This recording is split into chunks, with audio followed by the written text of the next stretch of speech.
नमस्कार. सध्या बंगालच्या उपसागरामध्ये एक चक्रीवादळ वाऱ्यांचा दाब तयार झालेला आहे, म्हणजे चक्रीय दाब तयार झालेला आहे. त्यामुळे जर बघितलं तर महाराष्ट्राच्या वातावरणावर या ठिकाणी मोठा परिणाम होण्याची शक्यता आहे. काही भागामध्ये जर बघितलं तर मोठ्या प्रमाणात आपल्याला ढगाळ परिस्थिती पाहायला मिळत आहे. तर काही भागामध्ये जर बघितलं तर जे अत्यंत कमी स्वरूपाचा पाऊस या ठिकाणी आहे.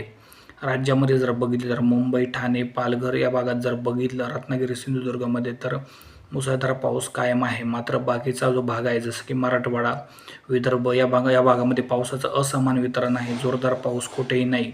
हलका ते मध्यमच पाऊस होत आहे. सध्या जर बघितलं तर जे आहे चक्राकार वाऱ्याची द्रोणीय स्थिती मराठवाड्याच्या दरम्यान तयार झालेली आहे. ढग वाहून नेण्याचं काम हे सध्या करत आहे. वाऱ्याचा स्पीड 20 ते 25 किलोमीटर प्रति तास या वेगाने वारे या ठिकाणी वाहत आहे. त्यामुळे जर बघितलं तर राज्याच्या वातावरणावर मोठा परिणाम होत आहे.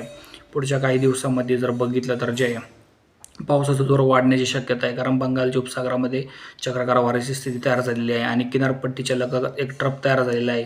त्यामुळे सुद्धा वातावरणावर परिणाम होणार जरी असला तरी पुढच्या काही दिवस अत्यंत महत्त्वाचे असणार आहे. त्यामुळे जर बघितलं तर काही अपडेट झाली तर तुम्हाला माहिती देण्यात येईल. धन्यवाद सर्वांचे व्हिडिओ शेवटपर्यंत बघितल्याबद्दल.